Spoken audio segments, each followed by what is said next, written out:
कम्प्युटरमा नेपाली अथवा अंग्रेजी टाइपिङ सिक्नको लागि तपाईहरुको कम्प्युटरमा टाइपशाला प्रोग्राम छैन भने कसरी अनलाइन मार्फत टाइपशाला प्रोग्राम चलाउने र टाइपिङ सिक्ने भन्ने बारेमा सोच्दै हुनुहुन्छ भने यो भिडियोलाई पुरा हेर्नु होला। म तपाईहरुलाई सजिलैसँग कम्प्युटरमा टाइपशाला प्रोग्राम इन्स्टल नगरिकनै अनलाइन मार्फत कसरी इंग्लिश र नेपाली टाइपिङ प्र्याक्टिस गर्ने भन्ने बारेमा सिकाउन गइरहेको छु। नमस्कार, म प्रजन राई र यहाँलाई स्वागत छ mission top Nepali tech YouTube च्यानलमा। आउनुस् ढिलो नगरी भिडियोलाई सुरु गरौँ। सबभन्दा सुरुमा चाहिँ तपाईहरुको कम्प्युटरमा इन्टरनेट कनेक्टेड भएको हुनुपर्छ। इन्टरनेट एक्सेस हुन जरुरी छ। जस्तै मैले मेरो कम्प्युटरमा वायरलेस नेटवर्क कनेक्ट गरेको छु र यसरी इन्टरनेट कनेक्सन गराइसकेपछि चाहिँ तपाईहरुको कम्प्युटरमा रहेको एउटा ब्राउजर ओपन गर्नुहोस्। म गुगल क्रोम ब्राउजर ओपन गर्दैछु र यो क्रोम ब्राउजरको यहाँ माथिल्लो भागमा देख्न सक्नुहुन्छ एड्रेस बार रहेको छ। यो एड्रेस बारमा चाहिँ तपाईले टाइप गर्नुपर्ने हुन्छ google.com। google.com यति लेखिसकेपछि इन्टर थिचेर लगइन गर्नुपर्ने हुन्छ र google.com लगइन भइसकेको छ र यो सर्च बारमा चाहिँ हामीले टाइप गर्नुपर्ने हुन्छ अनलाइन नेपाली टाइपशाला। हामीले अंग्रेजी मात्र टाइपिङ प्र्याक्टिस गर्ने खालको वेबसाइटहरु पनि पाउन सक्छौं इन्टरनेटमा, तर हामीलाई चाहिँ नेपाली पनि टाइपिङ गर्नुपर्ने, नेपाली पनि सिक्नुपर्ने भएको हुनाले अनलाइन नेपाली टाइपशाला भनेर यसरी सर्च गर्नु होला गुगलको सर्च बारमा र त्यसपछि चाहिँ इन्टर थिच्दै छु म। र यहाँ देख्न सक्नुहुन्छ थुप्रै वेबसाइटहरु रहेको छ। कुनै पनि वेबसाइटको एउटा लिंकमा गएर तपाईहरुले टाइपिङ प्र्याक्टिस गर्न सक्नुहुन्छ। नेपाली र इंग्लिश नै टाइपिङ गर्न सक्नुहुन्छ र म चाहिँ कुनै एउटा लिंक, जस्तै यो फर्स्ट लिंकमै म जाँदै छु। गुगलमा यति सर्च गरिसकेपछि कुनै एउटा वेबसाइटको लिंकमा जानुपर्ने हुन्छ। म चाहिँ यो फर्स्ट लिंकमा जाँदै छु। यसमा मैले क्लिक गरे र यति गरिसकेपछि यहाँ देख्न सक्नुहुन्छ टाइपशाला प्रोग्राम अनलाइन चाहिँ टाइपशाला प्रोग्राम चाहिँ यहाँ रन भइसकेको छ र यहाँनिर चाहिँ देख्न सक्नुहुन्छ इन्टर योर नेम भनेको छ। यो बक्समा चाहिँ तपाईहरुले तपाईको नाम टाइप गर्नु होला। जस्तै म मेरो नाम टाइप गर्दै छु।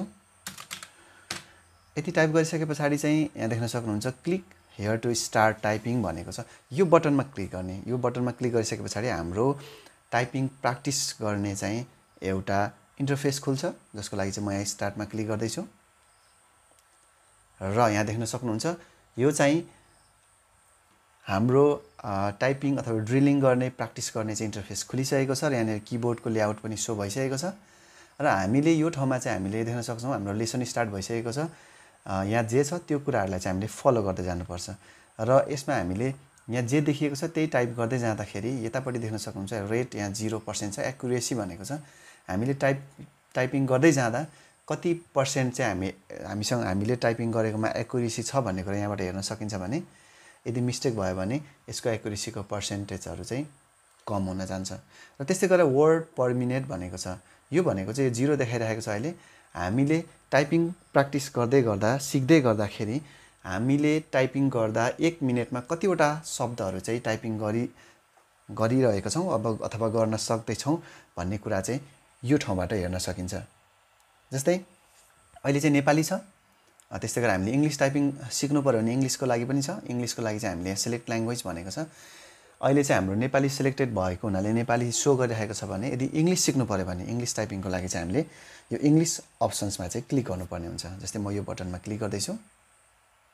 यसरी क्लिक गरिसकेपछि यहाँ देख्न सक्नुहुन्छ इंग्लिश लेसन स्टार्ट भइसकेको छ। यो इंग्लिश लेसनलाई चाहिँ म एकचोटी टाइप गरेर म तपाईहरुलाई देखाउने छु। A space SS space DD space FF space GG space AA। यहाँ चाहिँ हेर्नुस् मिस्टेक भयो। अब एक्युरेसी चाहिँ घटेको छ। यसरी मिस्टेक हुँदाखेरि चाहिँ तपाईको एक्युरेसी यसरी घटेर देखाउँछ। त्यसै गरेर चाहिँ यहाँ चाहिँ हामीले के गर्नुपर्ने रहेछ भन्दाखेरि चाहिँ मेटाउनु पर्ने हुन्छ र ए थिच्नु पर्ने हुन्छ र स्पेस फेरि SS space DD space FF space GG space AA space SS space DD space AA space SS। यसरी चाहिँ हामीले जे थिच्नु पर्ने हो त्यो कुराहरु चाहिँ हामीले यहाँ टाइपिङ गर्नुपर्ने हुन्छ। अनि त्यसपछि चाहिँ हाम्रो एक्युरेसी पनि देखाउँछ। मैले कति मिस्टेक गरे भन्ने कुरा यहाँ हेर्न सकिन्छ। अब यहाँनिर चाहिँ F चाहिन्थ्यो 3 वटा, फेरि 3 वटा A, S 3 वटा, T 3 वटा।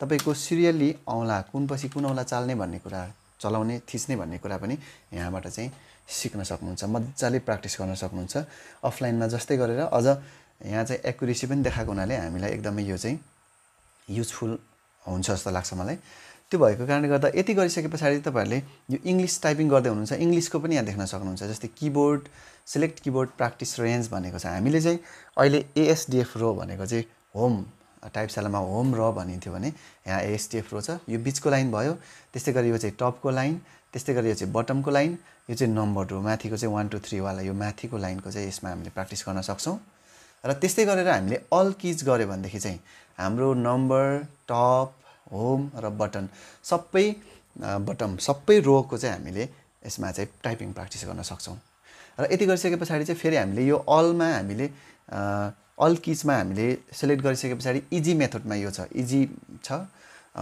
त्यसपछि अर्को छ चाहिँ मिडियम त्यस्तै गरेर अर्को छ हार्ड हामीले यिनीहरुमा चाहिँ हामीले प्र्याक्टिस गर्न सक्छौं त्यस्तै गरेर हामीले नेपाली प्र्याक्टिस गर्नु पर्यो भने फेरि यहाँ नेपाली बनाइदिने त्यसपछि जे आउँछ हामीले त्यसलाई फलो गर्दै जाने हो भनेदेखि मज्जाले नेपाली अथवा इंग्लिश टाइपिङ प्र्याक्टिस गर्न सक्छौं यदि तपाईहरुले मेरो स्टेपलाई फलो गर्नु भएको छ भने अवश्य पनि तपाईहरुले यो अनलाइन टाइपशाला खोलेर तपाईहरुले टाइपिङ सिक्न सक्नुहुन्छ र यदि तपाईहरुको कम्प्युटरमा टाइपशाला सफ्टवेयर छैन कसरी इन्स्टल गर्ने भन्ने बारेमा तपाईहरु यदि कन्फ्युज हुनुहुन्थ्यो भने पनि त्यसको समस्याको समाधान पनि यही नै हो र यसरी तपाईहरुले पनि तपाईहरुको कम्प्युटरमा मज्जाले नेपाली अथवा अंग्रेजी टाइपिङ प्र्याक्टिस गर्न सक्नुहुन्छ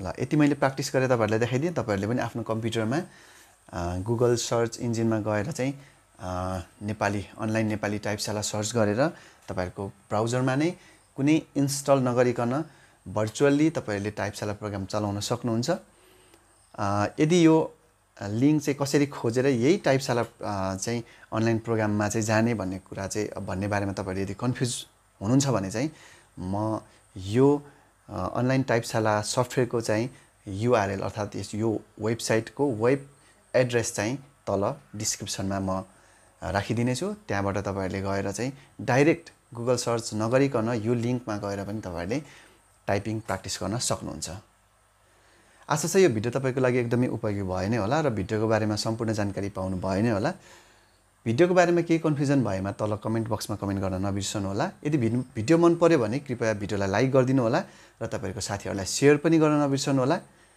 म यस्तै अर्को उपयोगी भिडियोको साथमा फेरि पनि भेट्ने बाचाका साथ बिदा हुन चाहन्छु नमस्कार